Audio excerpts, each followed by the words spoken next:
Bom dia, irmãos. A paz de Jesus, amor de Maria. Começando o nosso cafezinho com Jesus. Sejam todos bem-vindos, que Deus abençoe cada um. Que a gente possa partilhar esse momento, um momento muito maravilhoso que é estar na presença do Senhor. Em nome do Pai, do Filho e do Espírito Santo. Amém. Vou começar louvando a Deus com as palavras que o Senhor colocou no nosso coração. Senhor, louvo-te por sua grandeza. Louvo por sua bondade, onde reconheço que o que é bom, encontrar somente em ti o verdadeiro sentido do amor. Deus meu Deus, eu te adoro e eu me entrego ao seu querer. Consagra minha vida toda, minha casa, minha família, tudo que eu tenho, Senhor. Ao seu comando inclino todo o meu agir, o meu proceder. A vós, Deus meu Deus. Bom dia, irmãos. Dando continuidade aqui ao nosso índice analítico com o Catecismo da Igreja Católica. Irmãos, Deus é maravilhoso. Cada dia a gente dá um testemunho, a cada dia Deus age na nossa vida e não está sendo diferente com o Catecismo da Igreja Católica. Nesse despertar do coração leigo, querer aprender a palavra de Deus, baseado nas Escrituras, baseado na tradição, baseado na Igreja de Cristo, porque é ela que nos convida a viver essa graça. Eu comecei não recordo que dia, mas a gente já caminhou bastante no catecismo aqui, conforme o índice analítico. Eu jamais acharia que no dia que nós estivéssemos falando sobre o alimento, Eucaristia como alimento, nós estaríamos hoje na Semana Santa, e justamente nesse dia de hoje que é a instituição da Eucaristia. Irmãos, é bênçãos em cima de bênçãos, e hoje nós vamos falar justamente sobre isso. A Eucaristia como alimento, no parágrafo 1392. Vamos pegar? E a gente vai comentar hoje com todo o coração, com toda a alegria, sobre essa grande graça que nós temos dentro da Igreja Católica, que é para toda a humanidade, que é o mover de Deus na vida de cada cristão, que é essa unidade com Ele, é o alimento. Sabe, irmãos, e cada vez que você vai estudando, que você vai se degustando, que você vai conhecendo, você vai amando mais ainda o mover de Deus dentro da Igreja Católica Apostólica Romana. Recordando o que significado da palavra Páscoa, que é a passagem de Deus, que naquele momento no livro de Êxodos, que nós vimos hoje, na primeira leitura de hoje, quem for à Santa Missa hoje, vá na Santa Missa, lembrando que é um tríduo pascal, que nós vamos termos que quinta, sexta e sábado, não se encerra a missa de hoje, não se encerra com o sinal da cruz, vai encerrar somente no sábado. Então começamos hoje a Santa Missa, vamos terminar somente ela no sábado. E essa unidade perfeita, por quê? Porque Deus nos pediu para recordar isso. Deus nos pediu para fazer isso para Ele, em memória dEle, no Antigo Testamento e no Velho Testamento. Então no livro de Êxodo, hoje no capítulo 12, do versículo 14, vai falar isso para nós. Nós vamos pegar depois a palavra. Nós vamos pegar também hoje o que o parágrafo vai nos dizer hoje, e a gente vai degustar junto com a leitura de hoje, junto com o ensinamento da leitura de hoje. Parágrafo 1392. O que o alimento material produz em nossa vida corporal, a comunhão o realiza de maneira admirável em nossa vida espiritual. O mesmo sentido que o alimento, que alimenta o nosso corpo, aqui o Catecismo, a Igreja de Cristo está dizendo que a comunhão é essencial na nossa vida. A comunhão da carne de Cristo ressuscitado, vivificado pelo Espírito Santo e vivificante, conserva, aumenta e renova a vida da graça recebida no batismo. Olha só, irmãos, que bênção! Este crescimento da vida cristã precisa ser alimentado pela comunhão eucarística. Pão da nossa peregrinação, até o momento da morte, quando nos será dado como viático, como nós vimos esses dias. Então, irmão, até este momento nós precisamos nos alimentar do corpo e o sangue de Jesus. E nós somos convidados a fazer esse alimento todos os dias. Mas aquele que deseja se alimentar somente no dia que Deus nos pede, que é o o dia do Senhor, glória a Deus, que você consiga ir nesse dia, nunca falte, se alimente todo domingo, né? No dia do Senhor. Mas se você tiver a graça de se alimentar todo dia, é sinal que o teu corpo está precisando se alimentar mais e mais, e esse alimento vai te fortalecer mais e mais, e nós vamos entender por que esse alimento vai fortalecer mais e mais. No parágrafo 1393 vai dizer assim: a comunhão separa do pecado o corpo de Cristo que recebemos na comunhão, é entregue por nós, e o sangue que bebemos é derramado por muitos para a remissão dos pecados. Por isso a Eucaristia não pode unir-nos a Cristo sem purificar ao mesmo tempo dos pecados cometidos e sem preservar-nos dos pecados futuros. Olha a importância de comungar sem pecado mortal e também pecados futuros. Queridos irmãos, vamos pegar a nossa palavra com o ensinamento de hoje. Vamos começar com o livro de Êxodo. Nós vamos começar vendo onde que Deus nos pede para que a gente faça em memória dele no Antigo Testamento. Êxodo, capítulo 12. É a primeira leitura de hoje na Santa Missa. Versículo 14, né? Êxodo 12, 14. Vamos começar no 12. Naquela noite passará através do Egito e ferirei os primogênitos no Egito, tanto os homens como os animais. Primeiro, vamos lá no versículo 7. Tomarão o sangue e porão sobre as duas obreiras e sobre a moldura da porta das casas em que o comerem. Naquela noite comerão a carne assada no fogo com pães sem fermento e ervas amargas. Olha aqui, irmãos, aqui traz para nós o nosso Senhor Jesus Cristo. Aqui traz para nós o cordeiro imolado pelos pecados. Aqui traz para nós o cordeiro imolado que não vai deixar que nós possamos ter a praga da morte eterna, porque nós vamos ter a vida eterna com o cordeiro imolado. E neste momento o sangue do cordeiro, que é a nova aliança com Deus, que é a nova e eterna aliança com Deus, porque em Jesus Cristo é a eterna aliança, a remissão dos nossos pecados. E o que Deus manda fazer aqui? Comer a carne do cordeiro logo depois que aspergisse o sangue na porta, porque a carne do cordeiro protege contra a praga da morte. Olha só, irmãos, a importância da Eucaristia. Então, e lá no versículo 14, conservareis a memória daquele dia, celebrando-o como uma festa em honra do Senhor. Farei isto em geração, pois é uma instituição perpétua. Palavras do Senhor, Êxodo 12, versículo 14. É o que a Igreja de Cristo faz de geração para geração. De que forma, meu irmão? Existia a Bíblia na época? Da tradição por tradição, de geração por geração. Aí está o porquê que a Igreja Católica fala que nós, primeiro nós vamos na tradição, depois na palavra.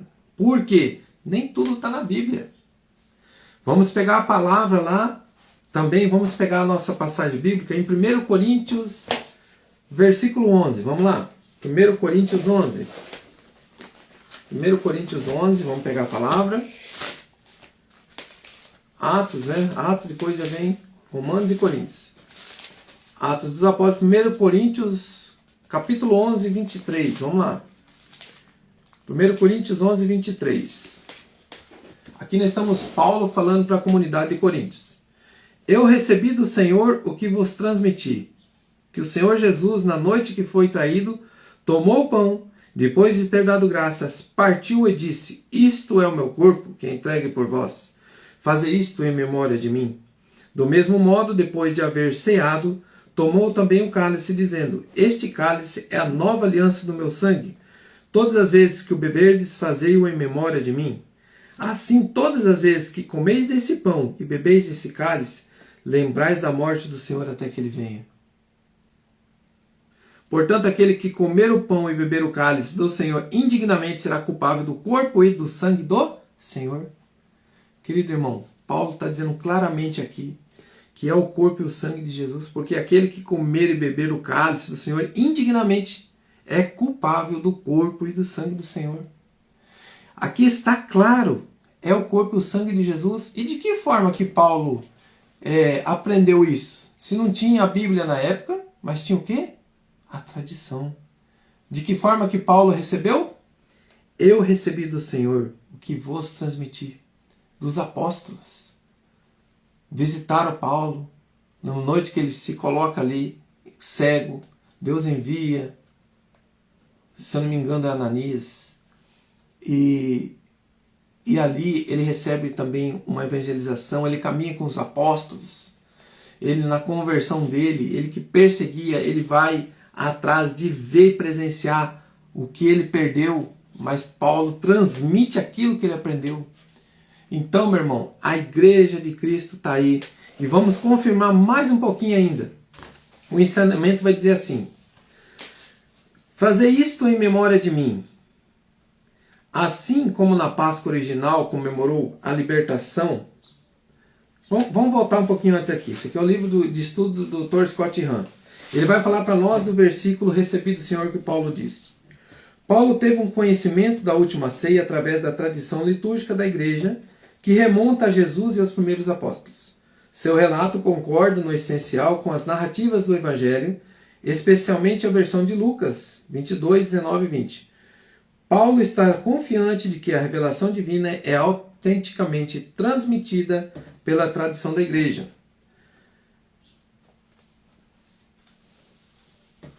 Pelas palavras consagradas, Jesus transformou o pão em vinho comuns da refeição pascal judaica no sacramento do corpo e sangue. João 6,53. Ver comentários em 1 Coríntios 10,16 que nós vamos ver agora. E falando também em fazer isso em memória de mim, no versículo 24. Assim como a Páscoa original comemorou a libertação de Israel do Egito por meio de Moisés, assim a nova Páscoa da Eucaristia comemora a igreja liberta do pecado por meio de Jesus, que nós acabamos de ler, que Paulo lá em Coríntios, 1 Coríntios, né, que nós acabamos de ler. Então vamos lá, pegar 1 Coríntios 10, 16. 1 Coríntios 10, 16, só voltar um pouquinho. Vai nos dizer assim, para a gente finalizar sobre a Eucaristia. Portanto, caríssimos meus, falo com as pessoas sensatas, julgai-vos mesmo o que digo. O cálice de bênção que benzemos não é comunhão do sangue de Cristo. Não, portanto, o cálice de bênção, versículo 16, o cálice de bênção que benzemos não é a comunhão do sangue de Cristo? E o pão que partimos não é a comunhão do corpo de Cristo? Uma vez que há um único pão, nós, embora sendo muitos, formamos um só corpo. Portanto, todos nós comungamos do mesmo pão. Palavras do Senhor. Graças a Deus. Paulo aqui está falando em cima de fugir da idolatria. De você ter outro Deus diante de você. O único Deus que nós temos aqui no versículo 14, portanto, caríssimo meus, fuge da idolatria. O único Deus que nós temos dentro da Igreja Católica é Jesus Cristo. É o corpo e o sangue. É Ele vivo no meio de nós. O único que nós temos dentro da Igreja Católica. O nosso único intercessor. Que nós comungamos Ele. Que nós vivenciamos Ele na Santa Eucaristia. Que nós se deitamos nosso coração por Ele. Que nós nos alimentamos com Ele. Que nós somos redimidos dos nossos pecados através da confissão, da comunhão eucarística. Da unidade perfeita com Jesus. Ele que purifica o nosso corpo e nossa alma na Santa Eucaristia, porque é verdadeiramente o corpo, é verdadeiramente o sangue de Jesus. E Paulo alerta aqui, foge da idolatria, meu irmão. Você tem outros deuses e quer comungar o corpo e o sangue de Jesus. Você tem a prostituição, você tem o adultério, você tem os teus deuses, que é você mesmo, se coloca diante do teu pecado e continua traindo, mentindo para você mesmo, comungando Jesus vivo. E assim você vai lá em outros deuses, né, benzimentos, tantas coisas. Aí você fala assim, em outras denominações, e continua comungando Jesus. E aí você tem o teu Jesus como centro da tua vida, você coloca em vários lugares, irmão. Nós temos que rever o nosso conceito sobre a fé católica, sobre o que é o corpo e o sangue de Jesus verdadeiramente na minha vida. O verdadeiro sentido, o verdadeiro alimento para a minha alma, irmão. E nós temos que viver isso na graça, na prática, na convivência, na fé. É o corpo do meu Senhor que eu estou comungando. Aqui está, lá desde o começo do momento do livro de Êxodo, que Deus nos pede para fazer isso de geração por geração, eternamente. E aqui Jesus, ele faz para nós o corpo e o sangue, ele se coloca eternamente por nós, para nós comungarmos ele. E aí tem gente que desfaz, trata como um pãozinho, como um vinho.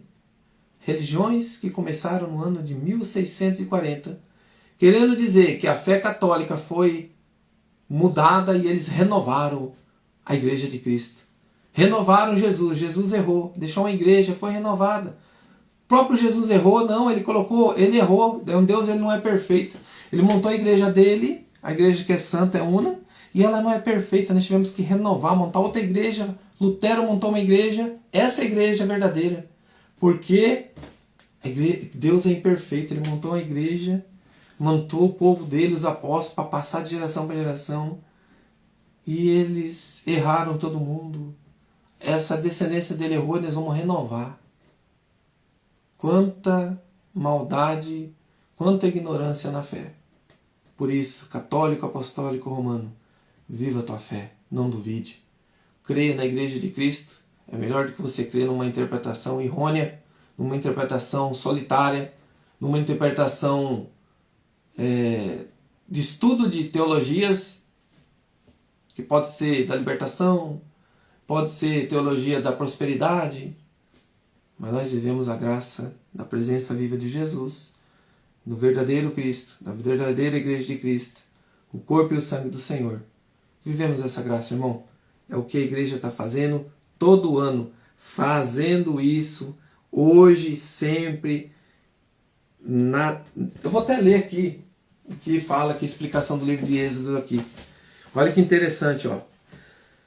Cristo é carregado como um cordeiro e sacrificado como uma ovelha. Ele nos resgatou da escravidão do mundo, assim como da terra do Egito.